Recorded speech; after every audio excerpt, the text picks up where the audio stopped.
ഇപ്പം എൻ്റെ സുഹൃത്തായ ആക്ടറായ ഇപ്പോൾ ക്യാൻസൽ അവാർഡ് കിട്ടിയ ദിവ്യപ്രഭ എന്ന് പറയുന്ന സുഹൃത്ത് ഇങ്ങനെ ഫോട്ടോ അയച്ചു കൊടുക്കട്ടെ, ഇങ്ങനെ ഒരു രൂപത്തിന് പറ്റിയ ആളെയാണ് അന്വേഷിക്കുന്നതെന്ന് പറഞ്ഞു. അങ്ങനെ ഫോട്ടോ അയച്ചു കൊടുത്തു. അപ്പോഴും ഞാൻ ഓക്കെ, അപ്പോൾ സത്യത്തിൽ ഞാൻ കുറച്ച് സാമ്പത്തിക ആവശ്യങ്ങളിലും പിന്നെ എന്തെങ്കിലും ഒരു വർക്ക് കിട്ടിയാൽ കൊള്ളാം എന്നുള്ളൊരു ആഗ്രഹത്തിലേക്ക് ഇരിക്കുന്ന സമയമാണ് ഈ പ്രോജക്റ്റ് വന്നത്. ഭയങ്കര രസമുള്ള പ്രോസസ്സായിരുന്നു. ഓവർ ദ ടൈം തുടങ്ങിയിടത്ത് നിന്ന് മുതൽ എല്ലാവരും അവസാനമായപ്പോൾ പറയുമായിരുന്നു you have A very bright talent in acting എന്ന്. അതിൻ്റെ വാലിഡേഷൻ ആയിട്ടാണ് ഞാൻ സ്റ്റേറ്റ് അവാർഡിനെ കാണുന്നത്. സത്യസന്ധമായിട്ട് പറഞ്ഞാൽ അതൊരു ട്രാൻസ്മാൻ ക്യാരക്ടർ ആയതുകൊണ്ട് മാത്രമായിരിക്കും ചിലപ്പോൾ അത് ചെയ്യണം എന്ന് തോന്നിയതും ചെയ്യാൻ വേണ്ടിയിട്ട് മുന്നോട്ട് വന്നതും. അങ്ങനെ അല്ലെങ്കിൽ ചിലപ്പോൾ ചെയ്യേണ്ടെന്നൊക്കെ വിചാരിച്ചേനെ.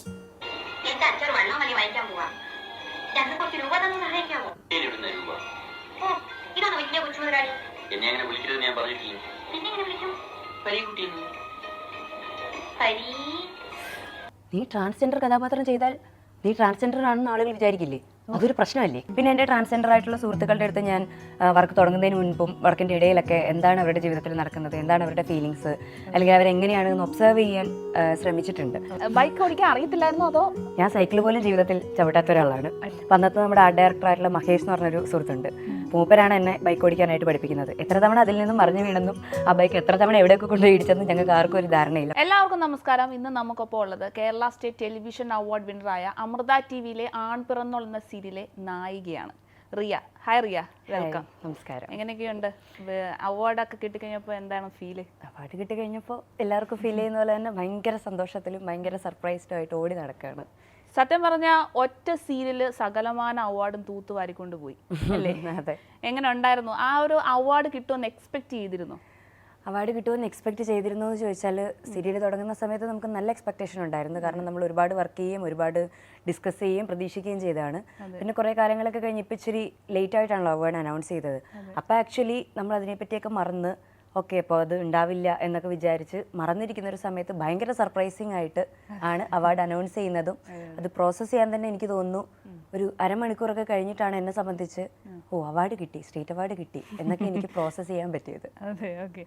ഇപ്പം എന്തിനൊക്കെയാണ് ഇപ്പം dubbing artist, best story, best serial and best actress, ആ ഒരു രീതിയിലാണ് ഇപ്പം നിൽക്കുന്നത്. ഇപ്പം എങ്ങനെയാണ് ഇപ്പം സഹപ്രവർത്തകർക്കിടയിലൊക്കെയുള്ള ഒരു ഇത് എന്ന് വെച്ചാൽ ഒരു ആക്ട്രസിനുള്ള അവാർഡ് കിട്ടി ഒരു സീരിയൽ തന്നെ റിയ അഭിനയിച്ച അതേ സീരിയൽ തന്നെ ഇത്രയും അവാർഡ് കൊണ്ടുപോവാണ്. അപ്പം ചുറ്റുവട്ടമുള്ള ഫാമിലി മെമ്പേഴ്സിനായാലും എല്ലാവർക്കും എങ്ങനെയുള്ള പ്രതികരണമൊക്കെ എങ്ങനെയുണ്ട്? പ്രതികരണം ഒബ്വിയസ്ലി എല്ലാവരും ഭയങ്കര എക്സ്ട്രീം ഹാപ്പിയാണ്. അതിനകത്ത് സംശയമൊന്നുമില്ലല്ലോ. പിന്നെ ഞാൻ ആദ്യമായിട്ട് അഭിനയിക്കുന്ന പ്രോജക്റ്റാണ്. എൻ്റെ ആദ്യത്തെ ആക്ടിങ് വെഞ്ചറാണ്. അതുകൊണ്ട് തന്നെ എനിക്ക് കിട്ടുന്ന ഭയങ്കര വാലിഡേഷൻ ആണല്ലോ. അപ്പോൾ ആദ്യമായിട്ട് അഭിനയിക്കുന്ന പ്രോജക്റ്റിന് സ്റ്റേറ്റ് അവാർഡ് ബെസ്റ്റ് ആക്ട്രസിന് കിട്ടുക എന്ന് പറയുന്നത് ഭയങ്കര വലിയ കാര്യമായിട്ടാണ് എനിക്ക് തോന്നുന്നത്. എന്തെങ്കിലും ഓഫേഴ്സ് എങ്കിലും വന്നോ സിനിമയിൽ പുതിയതായിട്ടോ? ഇപ്പം നിലവിൽ അങ്ങനെ പ്രത്യേകിച്ച് ഓഫേഴ്സ് ഒന്നുമില്ല. വേറെ വർക്കുകളിൽ നിന്നൊക്കെ വിളിക്കാറുണ്ട്. പിന്നെ അത് പല ഫാക്ടേഴ്സ് കൂടിച്ചേരുന്നൊരു സാധനമാണല്ലോ. So it's going on. നല്ല പ്രൊജക്റ്റുകളൊക്കെ വരുമെന്ന് ആഗ്രഹിക്കുകയും. സാധാരണ ഇപ്പം നമ്മൾ കണ്ടുവരുന്ന സീരിയലുകളിലൊക്കെ അപേക്ഷിച്ച് കുറച്ചൊരു ഡിഫറെൻ്റ് ആയിട്ടുള്ള ഒരു സ്റ്റോറിയാണിത്. അതായത് ഇപ്പോഴത്തെ ഒരു സൊസൈറ്റിയെ പ്രതിനിധീകരിക്കുന്ന രീതിയിൽ ഒരു ട്രാൻസ് മെന്നിനെ ഒരു ക്യാരക്ടറായിട്ട് കിട്ടുകയാണ്. അപ്പം ആദ്യമായിട്ട് അങ്ങനെ ഇപ്പം നമ്മൾ കണ്ടുവരുന്ന അങ്ങനെയല്ലേ? ഇപ്പോൾ ഒരു അമ്മായിയമ്മ വരുമ്പോൾ ഒരു പോര്, അങ്ങനെയൊക്കെയാണ് സാധാരണ കുടുംബ സീരിയലൊക്കെ അങ്ങനെയാണ് ഫോളോ അപ്പ് ചെയ്യുന്നത്. പക്ഷെ അതിൽ നിന്നെല്ലാം വ്യത്യസ്തമായിട്ട് ഒരു ട്രാൻസ്മെൻ എന്നൊരു ക്യാരക്ടർ കിട്ടിയപ്പോൾ എന്തായിരുന്നു ആദ്യത്തെ ഫീല്? സത്യസന്ധമായിട്ട് പറഞ്ഞാൽ അതൊരു ട്രാൻസ്മാൻ ക്യാരക്ടർ ആയതുകൊണ്ട് മാത്രമായിരിക്കും ചിലപ്പോൾ അത് ചെയ്യണം എന്ന് തോന്നിയതും ചെയ്യാൻ വേണ്ടിയിട്ട് മുന്നോട്ട് വന്നതും. അങ്ങനെ അല്ലെങ്കിൽ ചിലപ്പോൾ ചെയ്യേണ്ടെന്നൊക്കെ വിചാരിച്ചേനെ. എൻ്റെ അടുത്ത് ആദ്യമായിട്ട് വൺ ലൈൻ എക്സ്പ്ലെയിൻ ചെയ്യുന്ന സമയത്ത് ഞാൻ ആക്ച്വലി ഭയങ്കര സർപ്രൈസ്ഡ് ആയിട്ട് ഭയങ്കര രസമുണ്ടല്ലോ, അങ്ങനെയൊക്കെ ചെയ്യുന്നുണ്ടല്ലേ എന്നുള്ളൊരു എക്സൈറ്റ്മെൻറ്റൊക്കെ തന്നെയാണ് ഈ പ്രോജക്റ്റിലോട്ട് വരാനുള്ളൊരു കാരണം എന്ന് ഉറപ്പിച്ച് പറയാൻ പറ്റും. പിന്നെ എന്നെ സംബന്ധിച്ച് ഭയങ്കര സന്തോഷമുണ്ട് അങ്ങനെ ഇപ്പോൾ ടെലിവിഷനിൽ അങ്ങനെ ഒരു പരമ്പര ട്രാൻസ്മാനെ റെപ്രസെൻറ്റ് ചെയ്യുന്ന അല്ലെങ്കിൽ ട്രാൻസ്ജെൻഡർ കമ്മ്യൂണിറ്റീനെ റെപ്രസെൻറ്റ് ചെയ്യുന്ന ഒരു പരമ്പര സാധാരണ കുടുംബ പ്രേക്ഷകരുടെ ഇടയിലോട്ട് കൊണ്ടുവന്നു എന്നുള്ളത് ഭയങ്കര അഭിമാനിക്കാൻ പറ്റുന്ന കാര്യമായിട്ട് തന്നെയാണ് എനിക്ക് തോന്നുന്നത്. ജനങ്ങൾ അത് രണ്ട് കൈ നീട്ടി സ്വീകരിച്ചു. അതിൻ്റെ ഒരു തെളിവാണ് ഈ അവാർഡ് അല്ലേ? അതെ. അപ്പോൾ എങ്ങനെയായിരുന്നു ഈ സീരിയലിലോട്ടുള്ള ആ ഒരു എൻട്രി, ആ ഒരു സ്റ്റോറി എന്ന് പറയാം? എന്താണ് യഥാർത്ഥ റിയ? സീരിയലിലോട്ടുള്ള എൻട്രി എന്ന് പറഞ്ഞാൽ അത് പറയുന്ന പോലെ ഭയങ്കര പെട്ടെന്ന് നടന്ന ഒരു കാര്യമാണ്. ഞാൻ അഭിനയിക്കുന്നതിനെ പറ്റി ആലോചിക്കുകയോ അഭിനയിക്കാൻ വേണ്ടി പ്രത്യേകിച്ച് യാതൊരു തരത്തിലുള്ള എഫേർട്ടുകളോ ഇട്ടിട്ടുള്ള ആളല്ല, അല്ലെങ്കിൽ അഭിനയിക്കാൻ പറ്റില്ല എന്ന് ഉറച്ച് വിശ്വസിച്ചിരുന്ന ഒരാളാണ് എന്ന് വേണമെങ്കിൽ പറയാം. അപ്പോൾ അങ്ങനെ ഇരിക്കുന്ന ഒരു സമയത്ത് അന്ന് എനിക്ക് ബോയ്ക്കട്ടായിരുന്നു ഹെയർ. ഇത് കുറച്ച് വർഷങ്ങളുടെ ഒരു പ്രോസസ്സാണ് ആക്ച്വലി ഈ സീരിയലിൻ്റെത്. ഒരു 2020 എനിക്ക് തോന്നുന്നു ആദ്യമായിട്ട് ഈ സീരിയലിനെ പറ്റി ഡിസ്കസ് ചെയ്യുന്നത്. അപ്പോൾ ഞാൻ ഹെയർ കട്ട് ചെയ്തിട്ടുള്ള ഹെയർ കട്ടുള്ള ഒരാളാണ്. അപ്പം ഇങ്ങനെ ഒരു കാസ്റ്റിന് വേണ്ടിയിട്ട് ആ സമയത്ത് കാസ്റ്റ് ചെയ്തിരുന്ന ആളുകൾ അന്വേഷിക്കുന്നുണ്ടായിരുന്നു. അപ്പോൾ എൻ്റെ സുഹൃത്തായ ആക്ടറായ ഇപ്പോൾ ക്യാൻസൽ അവാർഡ് കിട്ടിയ ദിവ്യപ്രഭ എന്ന് പറയുന്ന സുഹൃത്ത് ഇങ്ങനെ ഫോട്ടോ അയച്ചു കൊടുക്കട്ടെ, ഇങ്ങനെ ഒരു രൂപത്തിന് പറ്റിയ ആളെയാണ് അന്വേഷിക്കുന്നതെന്ന് പറഞ്ഞു. അങ്ങനെ ഫോട്ടോ അയച്ചു കൊടുത്തു. അപ്പോഴും ഞാൻ ഓക്കെ, അപ്പോൾ സത്യത്തിൽ ഞാൻ കുറച്ച് സാമ്പത്തിക ആവശ്യങ്ങളിലും പിന്നെ എന്തെങ്കിലും ഒരു വർക്ക് കിട്ടിയാൽ കൊള്ളാം എന്നുള്ളൊരു ആഗ്രഹത്തിലേക്ക് ഇരിക്കുന്ന സമയമാണ് ഈ പ്രോജക്റ്റ് വന്നത്. അപ്പോഴും ഞാൻ ഒരു പകുതി മനസ്സോടെയാണ് ആക്ച്വലി ടീമിൻ്റെ അടുത്ത് സംസാരിക്കാനൊക്കെ പോകുന്നത്. കഥയൊക്കെ ഒന്ന് കേട്ട് നോക്കാം എന്താണ്, പൊതുവേ ഇപ്പോൾ എന്തെങ്കിലും നമുക്ക് ഇഷ്ടപ്പെടാത്ത സാധനങ്ങളൊക്കെയാണ് ചെയ്യേണ്ട, രസമുള്ളതൊക്കെ ആണെങ്കിൽ ചെയ്യാം, ഇപ്പോൾ ഒരു ചെറിയ പ്രോജക്റ്റായിട്ട് ചെയ്യാന്നുള്ള രീതിയിലാണ് നമ്മൾ ആദ്യം അതിനെ ഡിസ്കസ് ചെയ്തിരുന്നത്. പക്ഷേ കഥ എൻ്റെ അടുത്ത് പറയുന്ന സമയത്ത് ആക്ച്വലി ഞാൻ ഭയങ്കര വണ്ടേഡായി എന്ന് പറയാൻ പറ്റും. അപ്പോൾ എനിക്ക് ശരിക്കും തോന്നിയോ അങ്ങനെയൊക്കെ ഡിസ്കസ് ചെയ്യുന്നുണ്ടല്ലേ, അങ്ങനെ എടുക്കാൻ പ്ലാൻ ഉണ്ടല്ലോ, ഇത് ഭയങ്കര അടിപൊളിയാണല്ലോ എന്ന് എനിക്ക് തോന്നി. ഞാനപ്പോൾ തന്നെ പറഞ്ഞു ഓക്കെ, എനിക്ക് അഭിനയിക്കാൻ പറ്റുമോ ഇല്ലയോ എന്നുള്ളത് എനിക്കിപ്പോഴും കോൺഫിഡൻസ് ഇല്ല, എന്നാലും I feel really happy about the opportunity എന്ന് പറഞ്ഞു. അങ്ങനെ നമ്മളത് ചെയ്യാൻ തീരുമാനിച്ചു. പക്ഷേ ചില സാഹചര്യങ്ങൾ കാരണം ആ സമയത്ത് ആ പ്രോജക്റ്റ് ചെയ്യാൻ പറ്റിയില്ല. പിന്നീട് കുറച്ചുകൂടെ ഡിലേ വന്നു, കോവിഡ് വന്നു. അതിനുശേഷം ഞാൻ അതൊക്കെ പോയി എന്നൊക്കെ വിചാരിച്ചിരിക്കുന്ന ഒരു സമയത്ത് അങ്ങനെ ഇരിക്കുമ്പോഴാണ് ഇതിൻ്റെ റൈറ്ററായിട്ടുള്ള ഗണേശേട്ടൻ വിളിക്കുന്നു. നമ്മൾ വീണ്ടും അത് ചെയ്യാൻ തീരുമാനിച്ചു. റിയനെ തന്നെ കാസ്റ്റ് ചെയ്യണമെന്നാണ് നമ്മുടെ ആഗ്രഹം, അവൈലബിൾ ആണോ എന്നൊക്കെ ചോദിച്ചു. ഇപ്പോഴും ഞാൻ വളരെ ഹാപ്പി ആയിട്ട് തന്നെ അതിനകത്തോട്ട് വീണ്ടും ഇത് സംഭവിക്കുന്നു എന്ന് പറഞ്ഞ് നമ്മൾ എന്താ പറയണേ, നമുക്ക് വേണ്ടി ഡെസ്റ്റൈൻ ചെയ്തിരിക്കുന്ന ഒരു സാധനം എന്ന് പറയുന്ന പോലെ എൻ്റെ അടുത്തോട്ട് ഇങ്ങനെ എൻ്റെ അടുത്തേക്ക് വന്ന ഒരു അവസരമായിട്ടാണ് എനിക്ക് തോന്നുന്നത്. അങ്ങനെ നമ്മൾ വീണ്ടും അതിനകത്ത് വർക്ക് ചെയ്തു, വീണ്ടും സംസാരിച്ചു. ക്രൂവും എല്ലാ ആളുകളുടെ അടുത്ത് സംസാരിക്കുമ്പോൾ അത് നമുക്ക് ഭയങ്കര രസമുള്ളൊരു പ്രോസസ്സായിരുന്നു. അപ്പോൾ തുടങ്ങിയ ഒരു മൊമെൻറ്റ് മുതൽ അവസാനിക്കുന്ന മൊമെൻറ്റ് വരെ അതിനകത്ത് ഒരുപാട് എഡ്യൂക്കേഷൻ ഉണ്ട്, നമ്മുടെ ഇടയിലുള്ള ഒരുപാട് സംസാരങ്ങളുണ്ട്, അതിനിടയിൽ നിന്നുണ്ടായ നല്ല ബന്ധങ്ങളുണ്ട്. അതെ, ഉറപ്പായിട്ടും മറക്കാൻ പറ്റാത്ത എന്തെങ്കിലും ഒരു നിമിഷം പറയാമോ? ഒരുപാട് മൊമെൻറ്റുകളുണ്ട് മറക്കാൻ പറ്റാത്തത്. ഒന്നീ പറയുന്ന പോലെ ഞാൻ അഭിനയിക്കാൻ കഴിവില്ല എന്ന് സ്വയമായി വിശ്വസിച്ചുകൊണ്ടിരുന്ന ഒരാളാണെന്ന് പറഞ്ഞല്ലോ. അപ്പോൾ ചെല്ലുന്ന മൊമെൻറ്റ് മുതൽ ഞാൻ എന്നെക്കൊണ്ട് പറ്റുമോ, ഇത് തന്നെയാണോ വേണ്ടത്, എൻ്റെ സംശയങ്ങൾക്ക് ഒരു അറുതിയില്ല. എപ്പോഴും നിങ്ങൾ സെറ്റിലുള്ള ആൾക്കാരോട് ചോദിച്ചറിയോ, ഒരു അറുതിയില്ലാത്ത സംശയങ്ങൾ ഇങ്ങനെ ചോദിച്ചുകൊണ്ടിരിക്കുന്ന ഒരാളാണ് ഞാൻ. എന്നെ എല്ലാവരെയും ക്ഷമ പഠിപ്പിക്കുന്ന ഒരാളായിട്ടാണ് പൊതുവെ എന്നെ കാണണമെന്ന് എനിക്ക് തോന്നണേ. ഇങ്ങനെ ഇരുന്ന് കറക്റ്റായിട്ട് അപ്പോൾ അതെങ്ങനെ, ഇതെങ്ങനെ, മറ്റേതെങ്ങനെ, മറിച്ചതെങ്ങനെ, ഇത് ശരിയാണോ അത് ശരിയാണോ, ഇങ്ങനെയേ ചോദിച്ചുകൊണ്ടിരിക്കും. അതായിരുന്നു ആദ്യത്തെ മെമ്മറി എന്ന് വേണമെങ്കിൽ പറയാം.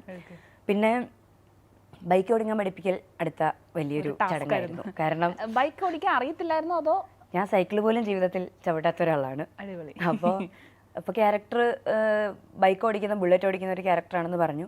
അപ്പം അന്നത്തെ നമ്മുടെ ആർട്ട് ഡയറക്ടറായിട്ടുള്ള മഹേഷ് എന്ന് പറഞ്ഞൊരു സുഹൃത്തുണ്ട്.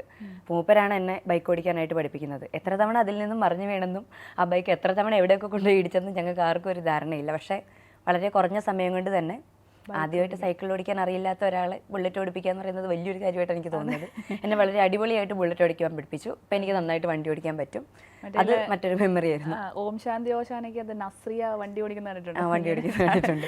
അങ്ങനെ എന്തെങ്കിലും ഒരു അവസരം വന്നിട്ടുണ്ടോ? അങ്ങനെ ആൾക്കാർ എന്നോട് സത്യത്തിൽ ചോദിച്ചിട്ടുണ്ട്, മറ്റേ വീലൊക്കെ വെച്ചിട്ടാണോ വണ്ടി ഓടിച്ചതെന്ന്. പക്ഷേ അങ്ങനെയല്ല, റോട്ടിൽ കൂടെ വളരെ കോൺഫിഡൻ്റ് ആയിട്ട് തന്നെ സീരിയൽ കൊണ്ട് എനിക്ക് വണ്ടി ഓടിക്കാൻ നല്ല അവസരങ്ങളും കിട്ടി, നന്നായിട്ട് വണ്ടി ഓടിക്കാനും പറ്റി. വണ്ടി ഓടിക്കാനും പഠിച്ചിട്ടുണ്ട്. പിന്നെ വേറെ എന്തൊക്കെയാണ് ഒരു മോശം അനുഭവം, അങ്ങനെ എന്തെങ്കിലും ആരെങ്കിലും വഴക്ക് പറയുന്ന രീതിയിലോ, ഇപ്പം നമുക്ക് എന്തെങ്കിലും ഒരു സീൻ ചെയ്യാൻ പറ്റാതെ അല്ലെങ്കിൽ എന്തെങ്കിലും ഒരു പെർഫെക്റ്റ് ആവാതെ ഒരു കോൺഫിഡൻ്റ് ഇല്ലാത്തൊരു സാഹചര്യം ഉണ്ടായിട്ടുണ്ടോ?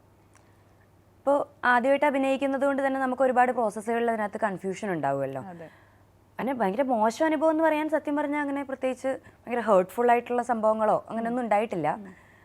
പിന്നെ ഇപ്പോൾ ഡയറക്ടർ സാറാണെങ്കിൽ എല്ലാവരും ഭയങ്കര സപ്പോർട്ടീവായിരുന്നു. ഇപ്പം നന്നായിട്ട് നമ്മുടെ ഒരു ടാലൻറ്റിനെ ഏറ്റവും നന്നായിട്ട് പുറത്തു കൊണ്ടുവരാനായിട്ട് പലതരത്തിലുള്ള സജഷൻസ് തരിക, നന്നാവുന്ന സമയങ്ങളിൽ നന്നായി എന്ന് പറയുക, അപ്പോൾ മോശമാവുന്ന സമയങ്ങളിൽ ഇങ്ങനെ വർക്ക് ചെയ്യുക എന്ന് പറയുക, ഭയങ്കര കൺസ്ട്രക്റ്റീവായിട്ടുള്ള ക്രിറ്റിസിസം ആയിട്ടാണ് എനിക്ക് ആ സ്പേസിനെ തോന്നിയിട്ടുള്ളത്. മോശം അനുഭവം സെറ്റിൽ നിന്നൊന്നും പ്രത്യേകിച്ച് യാതൊരു അങ്ങനെയല്ല ഞാൻ ഉദ്ദേശിച്ചത്. ഇപ്പം ഒരു സീൻ ചെയ്യുമ്പം ഓക്കെ അത് ശരിയാവുന്നില്ല, മറ്റുള്ള ആൾക്കാർക്ക് കുറച്ച് ഇപ്പോൾ ആദ്യമായിട്ട് അഭിനയിക്കുന്നു എന്നുള്ളൊരു ഉള്ളിൽ അത് കാണുമല്ലോ. അപ്പോൾ നമ്മൾ അഭിനയിക്കുന്ന സമയത്ത് മറ്റുള്ളവർക്ക് അതൊരു ബുദ്ധിമുട്ടുണ്ടാകുന്നു എന്ന് ഉള്ളിലൊരു ഫീൽ വരുമല്ലോ. പിന്നെ ഞാൻ ആൻസൈറ്റിയുടെ ഉസ്താദായിട്ടുള്ള ആളാണ്. അപ്പോൾ ആരെങ്കിലും എന്തെങ്കിലും ഒരു നോട്ടം കൊണ്ടൊക്കെ മാറിയാൽ തന്നെ എനിക്ക് പറയുന്ന പോലെ ശരിയായില്ലേ, ഞാൻ ചെയ്തതിൻ്റെ പ്രശ്നമാണോ, ഇനിയിപ്പോൾ ഔട്ട് വരുമ്പോൾ കൊള്ളില്ലായിരിക്കും, അങ്ങനെയുള്ള കുറേ സാധനങ്ങളുണ്ടാവും. പിന്നെ ഞാൻ ചെന്ന് ചോദിക്കുകയും ചെയ്യും, പറയുന്ന പോലെ സൗകര്യമില്ലാതെ പോയി കുഴപ്പമില്ലായിരുന്നല്ലോ എന്നൊരു 10 വട്ടമെങ്കിലും ചോദിക്കും. പിന്നെ അത് എല്ലാം ക്ലീൻ ചെക്ക് ചെയ്ത് എല്ലാം ക്ലീൻ ചെക്ക് ചെയ്യണം. ഇച്ചിരി പെർഫെക്ഷനിസത്തിൻ്റെയും കൂടെ പ്രശ്നമുള്ള ഒരാളാണ്. അപ്പോൾ ഈ പറയുന്ന പോലെ ചോദിച്ച് തന്നെ. പിന്നെ അഭിനയിക്കുന്നത് ശരിയാവാത്ത സാഹചര്യങ്ങളൊക്കെ ഇഷ്ടംപോലെ ഉണ്ടായിട്ടുണ്ട്. അതിൻ്റെ ആയിട്ടില്ലാന്ന് നമ്മൾ പെർഫെക്റ്റ് ഒന്നും അല്ലല്ലോ. പക്ഷെ അത് ഭയങ്കര രസമുള്ള പ്രോസസ്സായിരുന്നു. ഓവർ ദ ടൈം തുടങ്ങിയിടത്ത് നിന്ന് മുതൽ എല്ലാവരും അവസാനമായപ്പോൾ പറയുമായിരുന്നു you have A very bright talent in acting എന്ന്. അതിൻ്റെ വാലിഡേഷൻ ആയിട്ടാണ് ഞാൻ സ്റ്റേറ്റ് അവാർഡിനെ കാണുന്നത്. അപ്പോൾ അത്തരത്തിൽ ആദ്യത്തെ സപ്പോർട്ട് ക്രൂവിൽ നിന്ന് തന്നെ ആയിരുന്നു. പിന്നെ ഡെഫിനറ്റ്ലി അവരുടെ സപ്പോർട്ട് ഭയങ്കര ഹ്യൂജ് ആയിരുന്നു. എസ്പെഷ്യലി ഇത്രയും സംശയങ്ങളുള്ള ഒരാളെന്നുള്ള നിലയിൽ അവരുടെ വാലിഡേഷനും അവരുടെ സപ്പോർട്ടും അവർ തന്നിട്ടുള്ള സജഷൻസും എല്ലാം ഭയങ്കര ഇമ്പോർട്ടൻ്റ് ആയിരുന്നു എൻ്റെ ജേർണിയിൽ. ഓക്കെ, അപ്പം സീരിയലിലെ റിയയെ കണ്ടു, ഇനി റിയൽ ലൈഫിലെ റിയയെ കൂടെ ഞങ്ങൾക്കൊന്ന് അറിയണം. എന്താണ് ശരിക്കുമുള്ള റിയ? എങ്ങനെയാണ്, ഇങ്ങനെ തന്നെയാണോ സീരിയലിലെ പോലെ തന്നെ ഒരു ആൺകുട്ടി, അല്ലെങ്കിൽ അങ്ങനെയുള്ള ഒരാളാണോ, അതോ എന്താണ് റിയൽ ലൈഫ് റിയ? അത് ഒരു ഉത്തരം പറയാൻ കുറച്ച് ബുദ്ധിമുട്ടുള്ളൊരു സാധനമാണ്.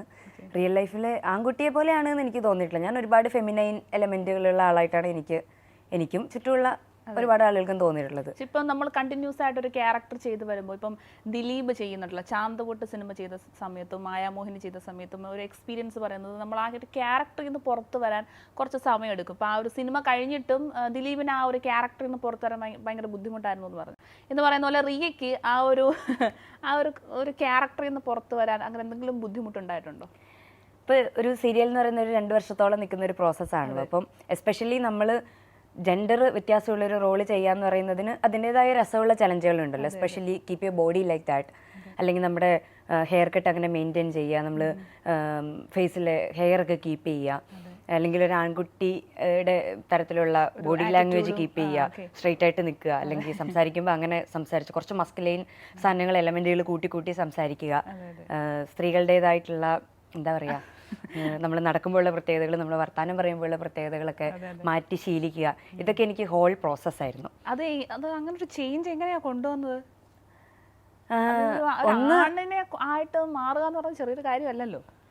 ചെറിയൊരു കാര്യമല്ല, ഒരിക്കലും അല്ല. എസ്പെഷ്യലി ഫെമിനൈനായിട്ട് നന്നായിട്ട് ഐഡൻറ്റിഫൈ ചെയ്യുന്ന ഒരാളെ സംബന്ധിച്ച് ഒരു മസ്കുലൈൻ ഐഡൻറ്റിറ്റിയിലോട്ട് ഐഡൻറ്റിഫൈ ചെയ്യാൻ തന്നെ കുറച്ച് സമയമെടുക്കും. പിന്നെ എന്നെ സംബന്ധിച്ച് എനിക്ക് ഐഡിയോളജിക്കലി ഞാൻ അതിനോട് അടുത്ത് നിൽക്കുന്ന ഒരാളായിട്ടാണ് എനിക്ക് ഫീൽ ചെയ്യുന്നത്. അതായത് ഐ തിങ്ക് ഐ അണ്ടർസ്റ്റാൻഡ് എന്താണ് ജെൻഡർ എന്നുള്ളത് എനിക്ക് മനസ്സിലാകുന്നുണ്ട്. ഞാൻ ജെൻഡറിനെ പറ്റി പഠിച്ചിട്ടുള്ള ആളാണ്, ഞാൻ ജെൻഡറിനെ പറ്റി ഒരുപാട് വായിച്ചിട്ടുള്ള ആളാണ്, സുഹൃത്തുക്കളോട് സംസാരിച്ചിട്ടുള്ള ആളാണ്. അത്തരത്തിലൊക്കെയുള്ള കാര്യങ്ങൾ എന്നെ സഹായിച്ചിട്ടുണ്ട്. പിന്നെ എൻ്റെ ട്രാൻസ്ജെൻഡർ ആയിട്ടുള്ള സുഹൃത്തുക്കളുടെ അടുത്ത് ഞാൻ വർക്ക് തുടങ്ങുന്നതിന് മുൻപും വർക്കിൻ്റെ ഇടയിലൊക്കെ എന്താണ് അവരുടെ ജീവിതത്തിൽ നടക്കുന്നത്, എന്താണ് അവരുടെ ഫീലിങ്സ്, അല്ലെങ്കിൽ അവരെങ്ങനെയാണ് എന്ന് ഒബ്സർവ് ചെയ്യാൻ ശ്രമിച്ചിട്ടുണ്ട്. അപ്പോൾ ആ ശ്രമം എന്നെ ഹെൽപ്പ് ചെയ്തിട്ടുണ്ട് എന്ന് തോന്നുന്നു. അപ്പോൾ ഈ ഹെയർ കട്ട് ഈ 2 വർഷവും ഇങ്ങനെ തന്നെ മെയിൻറ്റെയിൻ ചെയ്തു, ഇങ്ങനെ ഫുള്ള് കട്ട് ചെയ്ത്?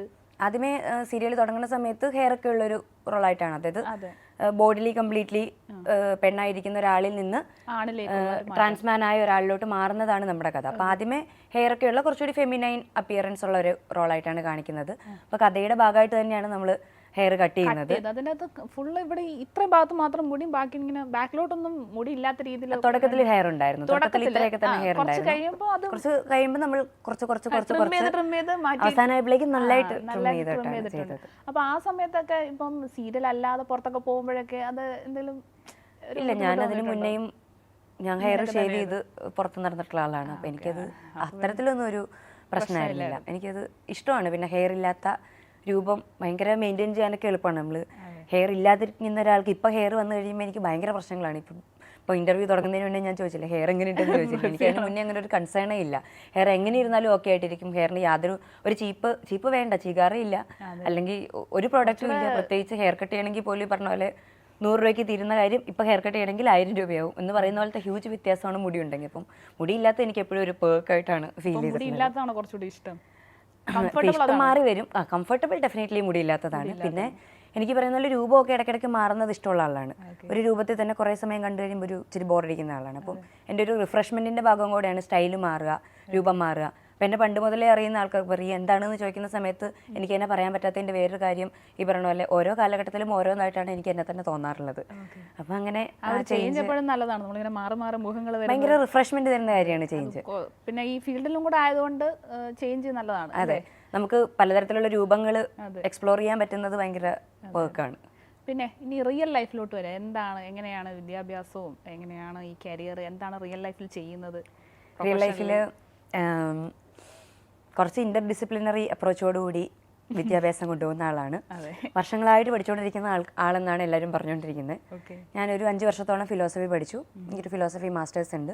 അതിനുശേഷം ഞാൻ സൈക്കോളജിയിലോട്ട് തിരിഞ്ഞു. അങ്ങനെ സൈക്കോളജി മാസ്റ്റേഴ്സിന് ശേഷം ഒരു സൈക്കോളജിസ്റ്റാണ്. അതാണ് എൻ്റെ ഒരു അക്കാഡമിക് ജേർണി എന്ന് പറയുന്നത്. ഞാൻ എറണാകുളത്ത് മഹാരാജാസിലാണ് എൻ്റെ ഫിലോസഫി പഠിച്ചത്. പിന്നെ ഡൽഹിയിലായിരുന്നു സൈക്കോളജി പഠിച്ചത്, അംബേദ്കർ യൂണിവേഴ്സിറ്റി. അതാണ് എൻ്റെ ഒരു വിദ്യാഭ്യാസ ജീവിതം അല്ലെങ്കിൽ ഒരു ഓൾട്ടർനേറ്റീവ് കരിയർ എന്ന് പറയുന്നത്. ഇതേപോലെ തന്നെ ഡെഡിക്കേറ്റഡ് ആണ് ഞാനൊരു സൈക്കോളജിസ്റ്റ് എന്നുള്ള രീതിയിലും അതിനകത്തുള്ള പഠനങ്ങളിലും എല്ലാം. അതാണ് ഒരു അക്കാഡമിക് ലൈഫിനെ പറ്റി പറയുകയാണെങ്കിൽ. പ്രൊഫഷണലി വർക്ക് ചെയ്യുന്നുണ്ടോ? വർക്ക് ചെയ്യുന്നുണ്ടായിരുന്നു. ഇപ്പോൾ കുറച്ച് അടുത്തൊരു സ്റ്റെപ്പിലോട്ട് പഠിക്കാനുള്ള സൈക്കോളജിസ്റ്റ് ആയിട്ടാണ് മെയിൻ എടുത്തിരിക്കുന്നത്. ക്ലിനിക്കൽ സൈക്കോളജിയിലോട്ട് തിരിയാനാണ് ആഗ്രഹിക്കുന്നത്. ഇപ്പോൾ കൗൺസിലിംഗ്, പ്രീ കൺസൾട്ടേഷൻ അങ്ങനത്തെ സാധനങ്ങളൊക്കെ ചെയ്യാറുണ്ട്. ഓക്കെ. അപ്പം ഇനി എന്താണ് ഭാവിയിലെ ഒരു പരിപാടിയും കാര്യങ്ങളൊക്കെ? അഭിനയം തന്നെ കണ്ടിന്യൂ ചെയ്യുമോ അതോ പ്രൊഫഷണലി പോകുമോ? എനിക്ക് പൊതുവേ പറയുന്ന പോലെ ഒരു കാര്യത്തിലോട്ട് ഒതുങ്ങി നിൽക്കുക എന്നുള്ളതിൽ കുറച്ച് ബുദ്ധിമുട്ടാണ്. അത് ഒരു കാര്യത്തിൽ ഞാൻ ഒരു പെർസെവറേറ്റീവായിട്ട് നിൽക്കാത്ത ആളാണ് എന്നുള്ളതല്ല, ഓൾട്ടർനേറ്റീവായിട്ട് പല കാര്യങ്ങൾ ചെയ്യുന്നതിലാണ് എനിക്ക് എപ്പോഴും എക്സൈറ്റ്മെൻറ്റ് ഉണ്ടാവാറുള്ളത്. എനിക്ക് അഭിനയിക്കാൻ ഇഷ്ടമാണ്. അതിന് കാരണം അഭിനയിക്കുന്ന പ്രോസസ്സ് എന്നെ ഭയങ്കര എക്സൈറ്റ് ചെയ്യിപ്പിക്കുന്നു എന്നുള്ളതാണ്. ഇപ്പോൾ ഒരു ലൈം ലൈറ്റ് അല്ലെങ്കിൽ നിറഞ്ഞു നിൽക്കുക എന്നുള്ളതിനേക്കാളും നല്ല കഥാപാത്രങ്ങൾ ചെയ്യുക എന്നുള്ളതിനാണ് എനിക്കെപ്പോഴും സന്തോഷം തോന്നിയിട്ടുള്ളത്. നിറഞ്ഞു നിൽക്കുന്നതിൽ സന്തോഷമില്ലെന്നല്ല, ആ സമയത്തുള്ള എക്സൈറ്റ്മെൻറ്റും ആളുകൾ കാണുമ്പോൾ നമ്മൾ റെക്കഗ്നൈസ് ചെയ്യുന്നതിൻ്റെ സന്തോഷമൊക്കെ ഉണ്ട്. പക്ഷെ അതിനപ്പുറത്തോട്ടൊരു ലോങ് ടൈമിലോട്ട് എനിക്കെപ്പോഴും എന്നിൽ ബാക്കി നിൽക്കുന്ന എന്തെങ്കിലും ഉണ്ടാവുന്ന കാര്യങ്ങൾ ചെയ്യുക എന്നുള്ളതാണ് എനിക്ക് വാല്യൂ ഉള്ളത്. അപ്പോൾ അത്തരത്തിലുള്ള കഥാപാത്രങ്ങൾ വരണം എന്നാണ് ഞാൻ ആഗ്രഹിക്കുന്നത്. അത്തരത്തിലുള്ള പുതിയ റോളുകൾ എക്സ്പ്ലോർ ചെയ്യണമെന്ന് എനിക്ക് ആഗ്രഹമുണ്ട്. അപ്പം അങ്ങനത്തെയുള്ള അവസരങ്ങൾ വരികയാണെങ്കിൽ ഉറപ്പായിട്ടും അഭിനയം മുന്നോട്ട് കൊണ്ടുപോകും. പിന്നെ ഭയങ്കര ആക്റ്റീവായിട്ട് മുന്നോട്ട് കൊണ്ടുപോകുക എന്നുള്ളതിൽ എനിക്കിപ്പോഴും അറിയില്ല. അവസരങ്ങൾ വരുന്നതനുസരിച്ച് ഒരു ഭാഗ്യത്തിൻ്റെയും കൂടെ കാര്യമായിട്ടാണ് എനിക്ക് തോന്നുന്നത്. ഒരുപാട് ടാലൻ്റ് ആയിട്ടുള്ള മനുഷ്യരുണ്ട്. നമുക്ക് അവസരങ്ങൾ കറക്റ്റ് സമയത്ത് കറക്റ്റായിട്ട് എത്തുക എന്നുള്ളത് ഒരു ഭാഗ്യത്തിൻ്റെയും കൂടെ കാര്യമാണ്. അപ്പം പാരലലി തന്നെ രണ്ട് ഭാഗങ്ങളും മുന്നോട്ട് കൊണ്ടുപോകാൻ പറ്റട്ടെ എന്നാണ് എൻ്റെ ആഗ്രഹം. ഓക്കെ. പിന്നെ ഇപ്പം ഈ ക്യാരക്ടർ ചെയ്യുന്നുണ്ടല്ലോ, ഇപ്പം ഒരു 2 വർഷമായിട്ട് കണ്ടിന്യൂസ് ചെയ്യുന്ന ഒരു ക്യാരക്ടറാണല്ലോ. അപ്പോൾ ആ ക്യാരക്ടർ ഇപ്പം നമുക്ക് ലൈവായിട്ട് കാണാൻ പറ്റുമോ? ലൈവായിട്ട് ശ്രമിക്കാം. കുറച്ച് നാൾ കഴിഞ്ഞിരിക്കുന്നത് കൊണ്ട് എങ്ങനെ ആവും എന്നറിയില്ല. എന്നാലും നമുക്ക് ക്യാരക്ടർ അല്ലേ അപ്പു. അപ്പുവിനെ നമുക്ക് റിയൽ ആയിട്ടൊന്ന് കാണാൻ എന്തെങ്കിലും ഒരു ചോദ്യം ചോദിക്കാൻ പറ്റുമോ? അപ്പുവിനെ റെസ്പോണ്ട് ചെയ്യാൻ പറ്റുന്ന അങ്ങനെയാണ് സ്പോണ്ടേനിയസ് ആയിട്ട് എനിക്ക് വരുന്ന ഒരു മറുപടി. എൻ്റെ ഒച്ചയൊക്കെ കുറച്ച് അടച്ചിരിക്കുകയാണ്. അപ്പുവിൻ്റെ അച്ഛനാണ് ഞാൻ. ഓക്കെ. അപ്പുവിൻ്റെ അച്ഛൻ ഇഷ്ടമല്ലല്ലോ അപ്പു ആണായിട്ട് ജീവിക്കുന്നത്. അപ്പം അപ്പുവിൻ്റെ അച്ഛൻ പറയാണ്, എൻ്റെ മകൾ ജീവിക്കുന്നുണ്ടെങ്കിൽ പെണ്ണായിട്ട് ജീവിച്ചാൽ മതി. അച്ഛനച്ഛൻ്റെ മകൾ എന്ന് പറയുന്നതിന് മുന്നേ തന്നെ എൻ്റെ ജെൻഡർ ഐഡൻറ്റിറ്റി എന്താണ് എന്നുള്ളത് അച്ഛനോട് ഞാൻ പറഞ്ഞു കഴിഞ്ഞു. അച്ഛൻ്റെ മകൾ എന്നുള്ളതിനപ്പുറത്തൊക്കെ ഞാനൊരു മനുഷ്യനാണ്. എനിക്ക് ജീവിക്കാൻ ആഗ്രഹിക്കുന്ന രീതിയിൽ ജീവിക്കുക എന്നുള്ളത് എൻ്റെ മൗലിക അവകാശമാണ്. അച്ഛനത് എത്രത്തോളം മനസ്സിലാകുമെന്ന് എനിക്കറിയില്ല. ഇത്രയും കാലം എൻ്റെ ജീവിതത്തിൽ ഏറ്റവും അടുത്ത് നിന്ന ഒരാളായിട്ടാണ് ഞാൻ അച്ഛനെ മനസ്സിലാക്കിയിരുന്നത്. എല്ലാ തരത്തിലും എന്നെ സപ്പോർട്ട് ചെയ്യും. ഒരുപക്ഷെ അമ്മയെക്കാളും കൂടുതൽ എന്നെ മനസ്സിലാക്കുമെന്ന് ഞാൻ വിചാരിച്ചിരുന്നു. ഞാൻ ആണായിട്ടാണ് ജീവിക്കാൻ ആഗ്രഹിക്കുന്നതെന്ന് പറയുമ്പം അച്ഛൻ എന്തുകൊണ്ട് അത് മനസ്സിലാക്കാൻ പറ്റാത്തതെന്ന് എനിക്കറിയില്ല. അച്ഛനുണ്ടാകുന്ന ഷോക്കും എല്ലാം എനിക്ക് മനസ്സിലാകുന്നുണ്ട്. പക്ഷേ എൻ്റെ ഐഡൻറ്റിറ്റിക്ക് അപ്പുറത്തോട്ട് എനിക്കൊരു ജീവിതമില്ല എന്നുള്ളത് അച്ഛൻ മനസ്സിലാക്കണം. അച്ഛൻ്റെ മകൾ എന്നുള്ളതിനപ്പുറത്തോട്ട് അതിനേക്കാൾ അഭിമാനിക്കുന്ന ഒരു മകനായിട്ട് എന്നെ കാണാൻ അച്ഛന് സാധിക്കില്ലേ? ഓക്കെ. അപ്പോൾ അപ്പുവിനെ കിട്ടി. ഇനി റിയൽ ലൈഫിൽ റിയ ആണ് ഒന്നുണ്ടെങ്കിൽ എങ്ങനെയായിരിക്കും ഇത് സംസാരിക്കുക? റിയൽ ലൈഫിലെ റിയ ട്രാൻസ്മാൻ അല്ലാത്തതുകൊണ്ട് ട്രാൻസ്മാനായിട്ട് സംസാരിക്കാൻ പറ്റില്ലായിരിക്കും. അല്ല, റിയ അങ്ങനെയല്ല. ഇപ്പം ഒരു പെൺകുട്ടി എന്നുള്ള നിലയിൽ ഇങ്ങനെയൊരു ക്യാരക്ടർ വരികയാണെന്നുണ്ടെങ്കിൽ, ഇപ്പോൾ ട്രാൻസ്മാനായിട്ടുള്ള ക്യാരക്ടറല്ല, ഒരു സാധാ ഒരു പെൺകുട്ടി അങ്ങനെ ഒരു ക്യാരക്ടർ ചെയ്യുന്നുണ്ടെങ്കിൽ എങ്ങനെയായിരിക്കും? ഒരു റൊമാൻസ് സീനൊക്കെ എങ്ങനെയായിരിക്കും ചെയ്യുക? ഒരു കോണ്ടെക്സ്റ്റ് ഇതുപോലെ കാമുകനായിട്ട് അഭിനയിക്കുകയാണെങ്കിൽ സർവോപരി സൽഗുണ സമ്പന്നമായി ഞങ്ങളൊരു ക്യാമറാമാൻ ഇവിടെ ഉണ്ട്, അവനെ നോക്കി പറഞ്ഞാലും മതി. അവനെ നോക്കി എന്താണ് പറയേണ്ടത്? അവനെ നോക്കി അവനെ ഒന്ന് ജസ്റ്റ് ഒന്ന് പ്രപ്പോസ് ചെയ്യും. ഒരുപാട് നാൾ ഇഷ്ടമുള്ള ചേട്ടനായി അവനെ നോക്കി ജസ്റ്റ് ഒന്ന് പ്രപ്പോസ് ചെയ്യുക.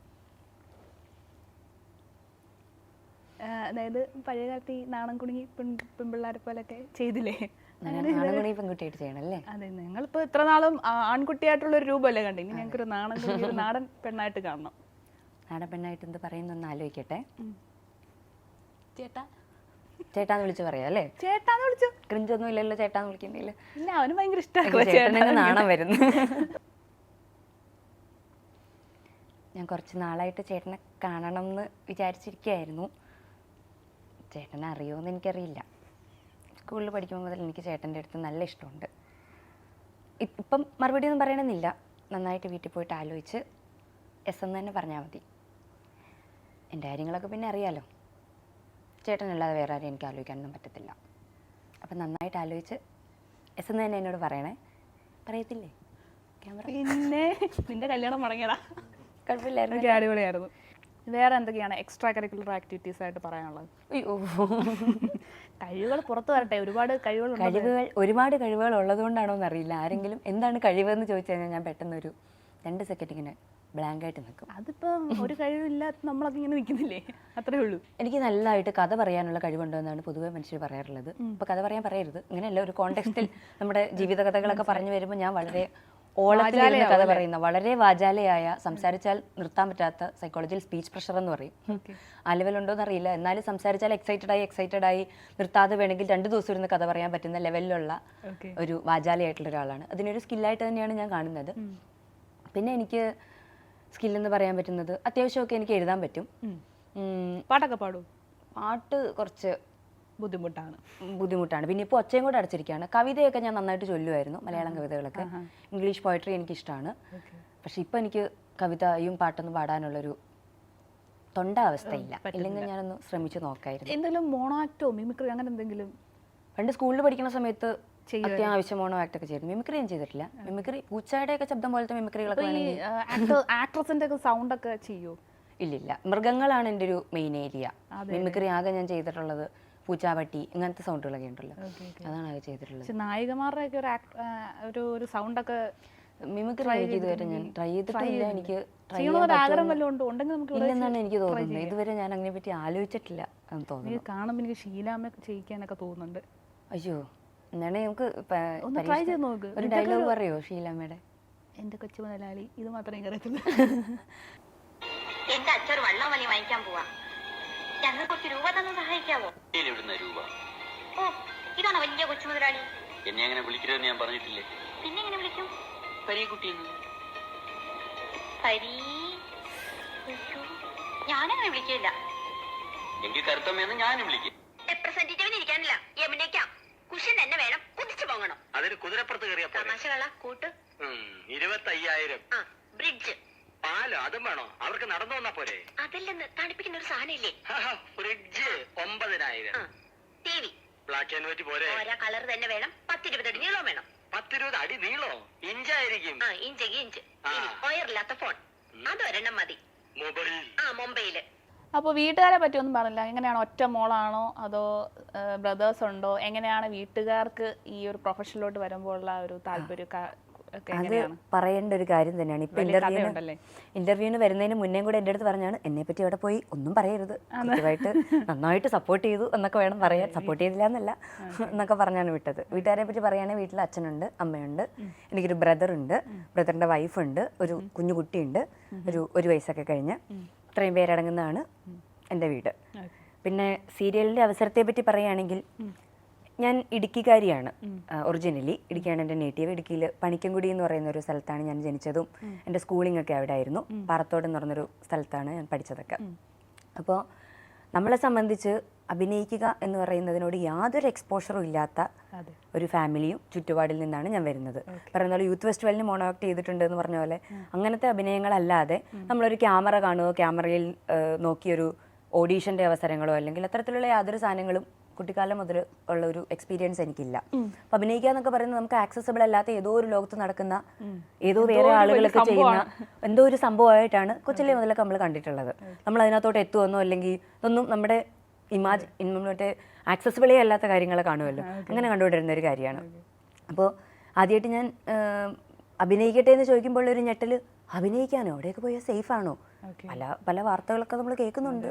അഭിനയിക്കാനൊക്കെ പോകുന്ന സ്ഥലത്ത് നമ്മളിങ്ങനെ നിന്റെ കൂടെ വരാൻ ആരുണ്ടാവും, കൂടെ വരാൻ ആരില്ലെങ്കിലും നിനക്കത് മാനേജ് ചെയ്യാൻ പറ്റുമോ എന്നൊക്കെ തരത്തിലുള്ള പേടിയിൽ നിന്ന് തുടങ്ങി ഒന്നുകൂടി ഒന്ന് ആലോചിച്ചിട്ട് പോരെ എന്നുള്ളൊരു 2 ആഴ്ചത്തെ നീണ്ട ചർച്ചയ്ക്ക് ശേഷം എന്നാൽ കുഴപ്പമില്ല നമുക്ക് നോക്കാം എന്ന് പറഞ്ഞതിന് ശേഷമാണ് ട്രാൻസ്മാൻ കഥാപാത്രമാണ് ചെയ്യുന്നത് എന്നുള്ള ഞെട്ടിക്കുന്ന വിവരം വീട്ടുകാർക്ക് മനസ്സിലായത്. അപ്പോൾ ട്രാൻസ്ജെൻഡർ കഥാപാത്രത്തെക്കുറിച്ച് ട്രാൻസ്ജെൻഡർ എന്ന് പറഞ്ഞാൽ എന്താണെന്ന് പോലും അറിഞ്ഞു വരുന്നതേ ഉള്ളൂ. സാധാരണ മനുഷ്യർ എന്നുള്ള നിലയിൽ അങ്ങനെ ആയിരിക്കും.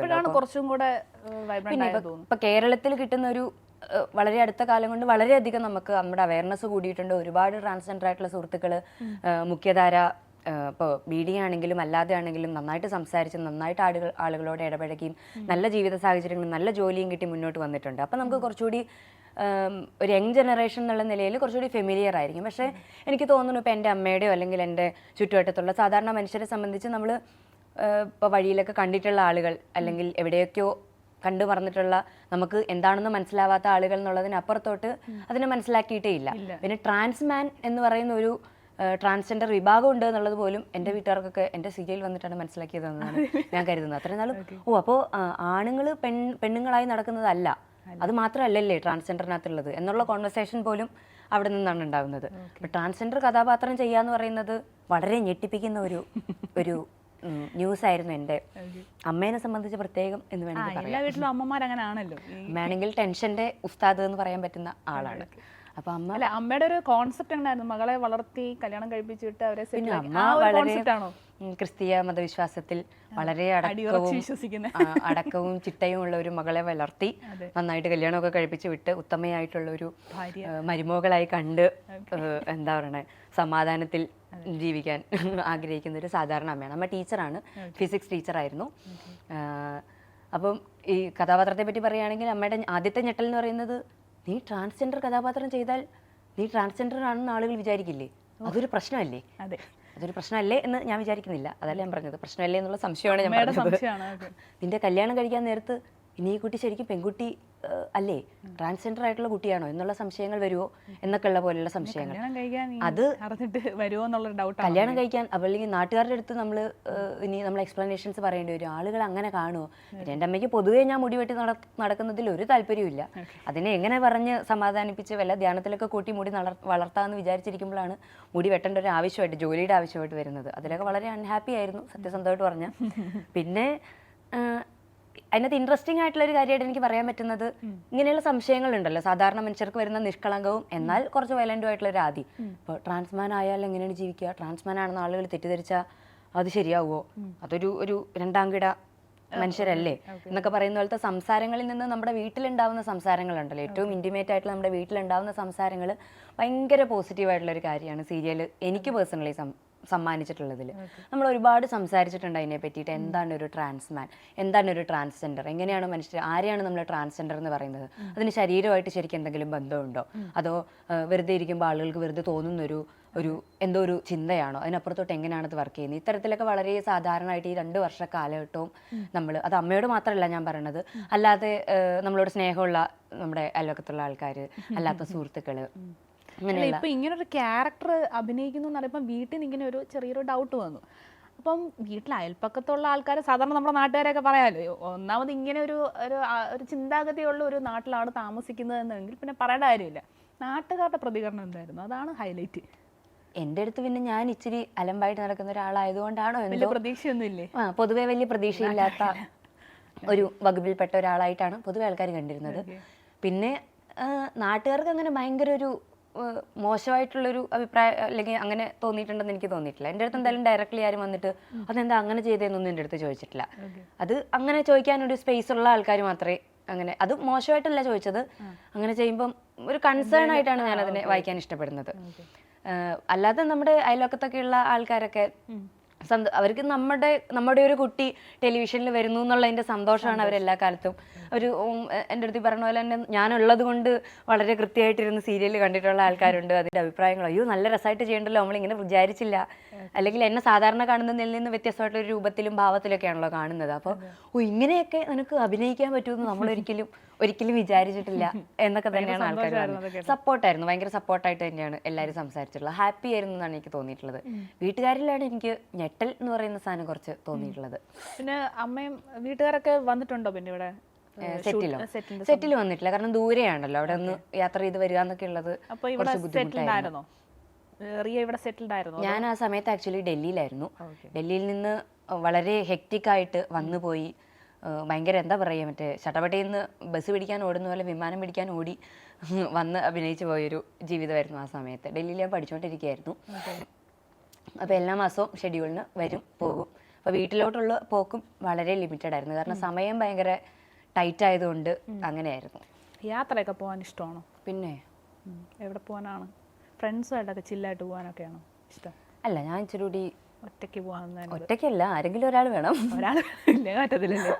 ഒറ്റയ്ക്ക് പോയാൽ എനിക്ക് ഭയങ്കര, ഒറ്റയ്ക്ക് പോകുന്നതിലൊരു ദുഃഖമൊക്കെ വരും, ആരും ഇല്ലല്ലോ എന്നൊക്കെ ആലോചിച്ച്. ഒറ്റയ്ക്ക് പോകുന്നതിൽ ഞാൻ അത്ര ഇതുവരെ ഒറ്റയ്ക്കൊക്കെ പോയിട്ടുണ്ട്. മുന്നേയൊക്കെ ഒറ്റയ്ക്ക് പോകാൻ ഇഷ്ടമായിരുന്നു. ഞാൻ വെറുതെ വലിയ യാത്രകളൊന്നും അല്ലാതെ വെറുതെ ട്രെയിനിലൊക്കെ കയറി കുറച്ച് നേരമൊക്കെ ഇങ്ങനെ. അപ്പോൾ ഈ ബസ്സിലും ട്രെയിനിലൊക്കെ പോകുമ്പോൾ നമുക്ക് ആലോചിച്ചൊക്കെ ഇങ്ങനെ ഇരിക്കാൻ നല്ല രസമാണല്ലോ. അവരാണെങ്കിൽ നല്ല മൂഡിന് പറ്റുന്ന ബാക്ക്ഗ്രൗണ്ട് മ്യൂസിക് ഇട്ട് തരും. ഓക്കെ. അപ്പം സ്റ്റേറ്റ് അവാർഡൊക്കെ കിട്ടി, ലൈഫ് ഇങ്ങനെ ഹാപ്പി ആയിട്ട് പോകുന്നു. ഇനി സിനിമയിലോട്ടൊക്കെ കയറിയിട്ട് വേണം ഞങ്ങൾക്ക് ഇനി പുതിയ പുതിയ ക്യാരക്ടേഴ്സിനൊക്കെ കണ്ടത്. ഇപ്പം ഒരുപാട് ക്യാരക്ടേഴ്സൊക്കെ കാണിച്ചു. അപ്പോൾ ഇനി എന്തായാലും നല്ല നല്ല അവസരങ്ങൾ വരട്ടെ, ലൈഫൊക്കെ സെറ്റ് ആവട്ടെ. അപ്പം all the best. Thank you.